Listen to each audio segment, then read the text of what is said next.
Section 1. You will hear a talk between a customer and a travel agent. First, you have some time to look at questions 1 to 10.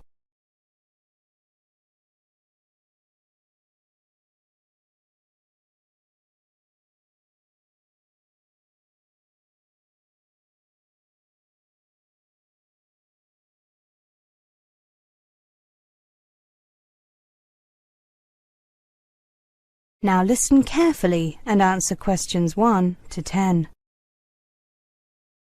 Good morning. I'd like to book a flight to Toronto, please. Certainly. Flying from Sydney? Yes, on Thursday, please. Thursday the 16th, right? There are 3 flights that day. Do you prefer flying with any particular airline?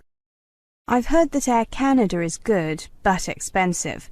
Is there a big difference in prices between the airlines? I'll be flying business class. Yes, there is. Air Canada is the most expensive airline at $4,000 to $6,000 for business class, depending on the date of return. Qantas is $3,000 to $6,000, and Pacific, the budget airline, charges between $2,000 and $3,500. Wow, that's quite a difference in prices. I'm returning on from Wednesday 22nd, so could you check the return prices for me? Sure. Let me just enter the return date into the computer. OK. Air Canada has tickets for $4,600. Qantas has them for $4,200. Pacific has tickets for $3,200. Those prices all include taxes and surcharges. OK.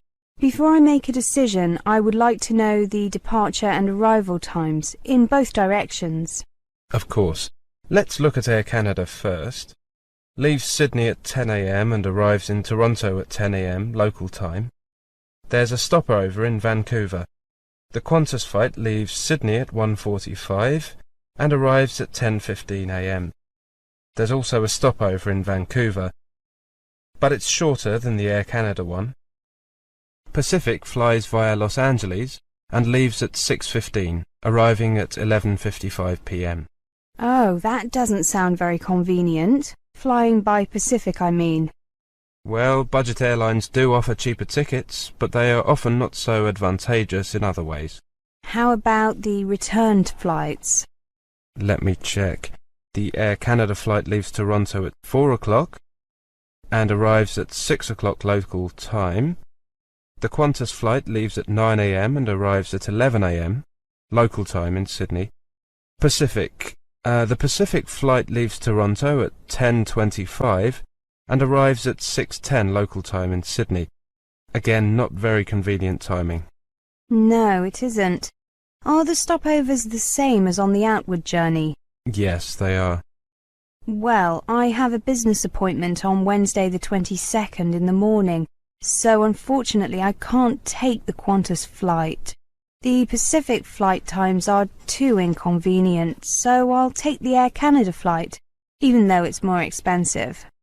Right, I'll book that for you, shall I? Do you have your passport with you? Yes, I do. Here you are. Thank you. I'll just enter your details. OK. Could you just check this printout? Make sure that I've spelt your name correctly and have written your passport number correctly too. Will you be paying by credit card? Yes, I have a company credit card. Here you are. Oh, my name is Reese with a C, not with an S. Oh, I'm sorry. I'll correct that. R-E-E-C-E. And my given names are hyphenated. Mary-Ann, with an E. Oh, you've got that. Sorry. OK. Mary-Ann. Joined together with a hyphen. Is the passport number OK? Yes. Could you give me an official invoice, please? I need it for my company. Certainly. Shall I use the company name as it appears on the credit card, ABC Stocks? Yes. OK, thank you. Could you sign here and here? Thank you. I'll just print out your ticket. Thank you. That is the end of section 1. You now have half a minute to check your answers.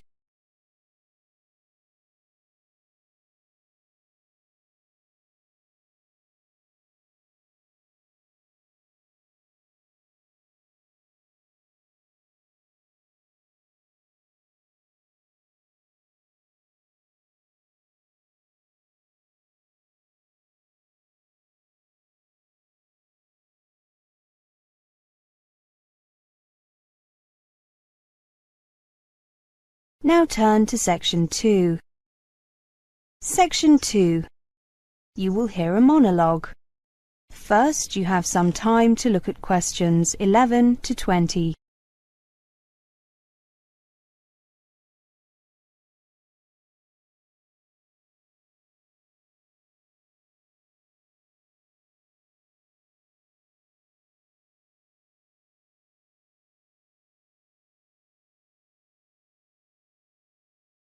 Now listen carefully and answer questions 11 to 20.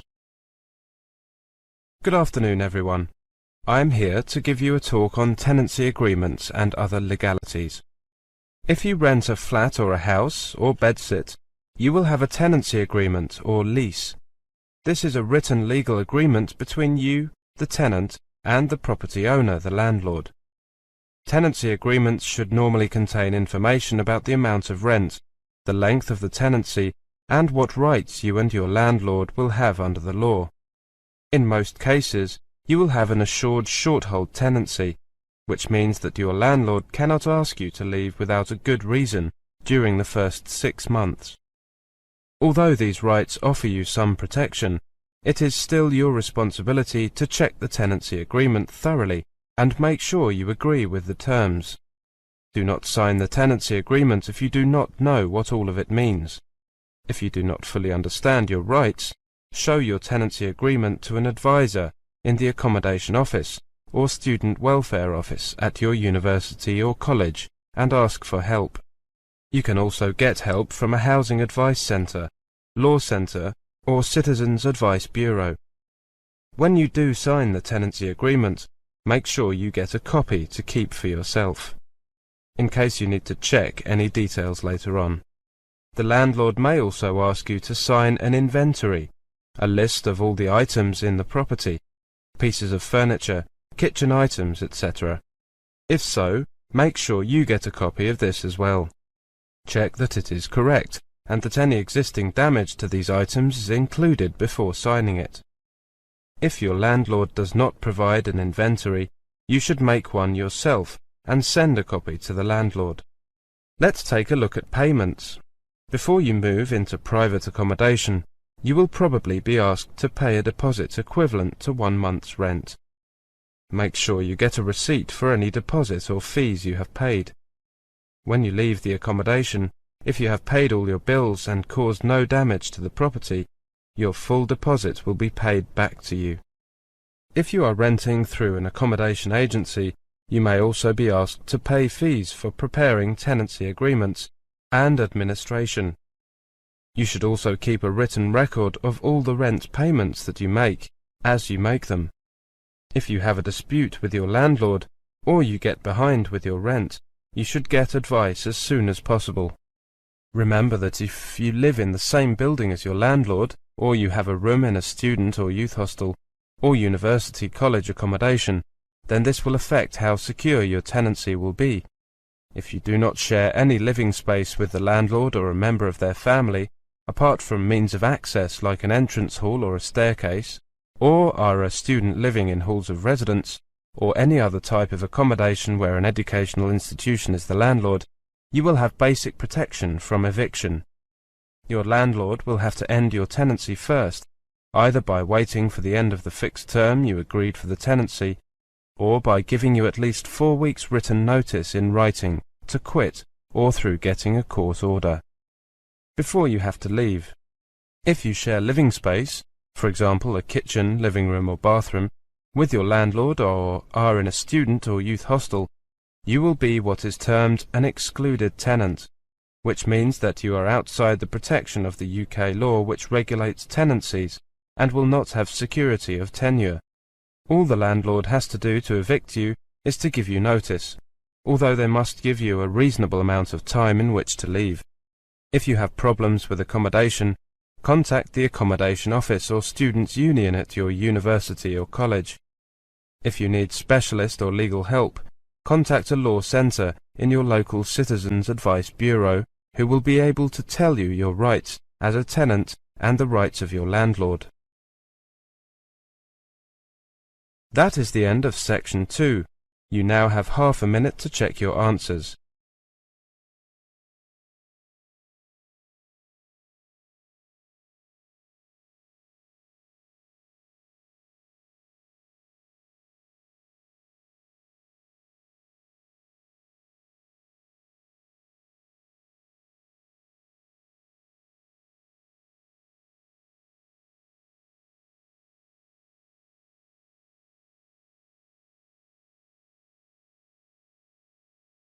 Now turn to Section 3.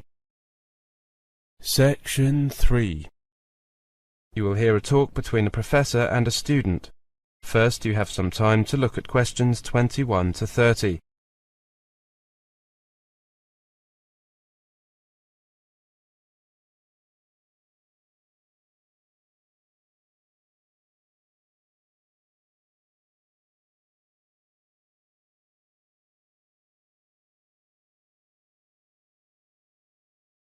Now listen carefully and answer questions 21 to 30. Good morning, Clara. Take a seat. Right, I've read your first draft of your project on housing. Well done. Thank you. I know it's only a first draft, though, so I'm sure you have some suggestions on how it can be improved. I was very nervous at first because it wasn't my first choice of topic. I had wanted to do something on voting patterns, but getting information, well, it didn't look possible within the time frame. Don't worry. I think that you have made a good choice. Yes, a comparison of the factors influencing house prices. Very topical. Definitely. There seems to be something about housing prices in the newspapers every day. I just wanted to compare the different factors. You know, location, the proximity of facilities such as schools. As I said, a good choice of topic. Now, the first part is very well done. You clearly introduce what you are going to look at, why and how. Do you think that I have covered enough points there? I think so. Did you have anything else in mind? You know, something else you'd like to cover? Well, a friend suggested that I might include crime rates. Actually, that's a very good idea. You might consider it. It is something that many people take into account, consciously or otherwise. When choosing a place to live, nowadays the police are required to keep quite detailed statistics on crime, and you can get them fairly easily. I mean, it's easy enough to ask for them, but it might take a while for the police to get them to you. OK, I'll make a note of that. Contact police for crime statistics. Now, I have to say that I found the middle part more difficult to get through. Oh, I thought I had done that rather well. Don't worry, it's not awful. It's just that, well, try to take a uniform approach. Use one for each criteria people use when choosing housing. That way you're comparing with rather than different things. I see. So I should stick with one as far as possible. Yes, that does seem logical. So I don't really need to get more data or write much more. Instead, I need to change. I've got it. It just makes it a lot easier to read. That's the main thing. Yes, of course. How about the conclusion? Based on the information you've provided, I think that you've done very well. You'll have to see if the new information you include changes your conclusion at all. It probably won't make a big difference, but you might see variations in some areas. OK. Do you think that I used appropriate headings, and is the bibliography OK? I know that a lot of professors look long and hard at that, whilst most students think it's unimportant. Yes, professors find the bibliography very useful. It tells us where you are getting your information from, and whether those sources are appropriate. Your bibliography is fine, but you might consider changing the format. Here's a printout of the most widely accepted format. You can keep that. Thank you. And the headings? I made a few notes. Here are some suggestions. Don't feel that you have to use them. I won't be offended, but some of your headings are long-winded, whereas others are relatively short, as they should be. Thank you. I'll take a look at these later. How long did you work on the whole thing? Well, 2 months, perhaps on average of 3 hours a day. Not more than that. Probably, 150 hours? That's about what I would recommend. Anything less than 120 hours is going to be detrimental to the project. You'll probably need another 50 hours work on it in total.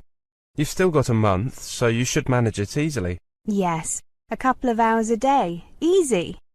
I'd suggest that you come back to see me in, about, let's say, 3 weeks' time. Then you should be virtually finished, and I can have another look before you do your final proofreading, before handing it in. Okay, I'll see you after one of the seminars to make an appointment. Is that okay? Certainly. Thanks, Clara. Thank you, Professor. That is the end of section 3. You now have half a minute to check your answers.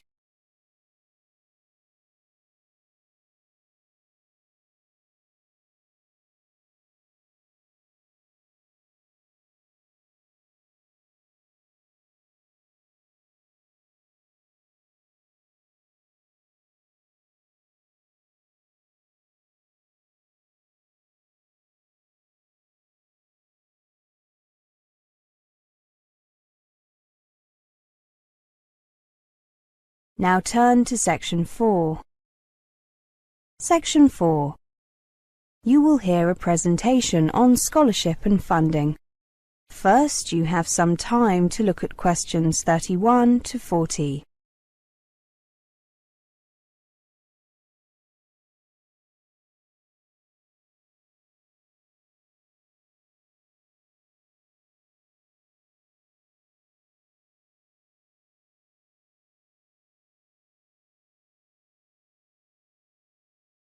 Now listen carefully and answer questions 31 to 40. Welcome to this presentation on scholarships and funding. If you are hoping for help with funding your studies in the UK, you need to get working on this as soon as you can. It is almost impossible to make arrangements for financial support once you have left your own country. Start by inquiring with your own Ministry of Education or Department of Education. Your local British Council office can provide details of awards available, including those offered by UK institutions themselves. You'll also find information and a scholarships database on their website.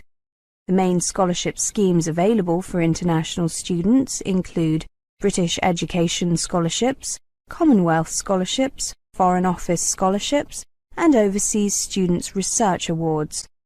British Education Scholarships are prestigious awards, enabling talented international students to study in the UK at postgraduate level. Only students studying for at least one academic year are eligible. About 2,000 new scholarships are currently awarded each year, and there are plans to expand the programme further. There are 3 types of scholarship.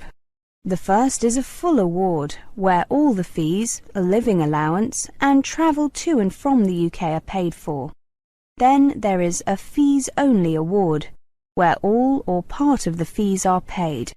Finally, there is a partial award, where a combination of the fees and the allowances are paid.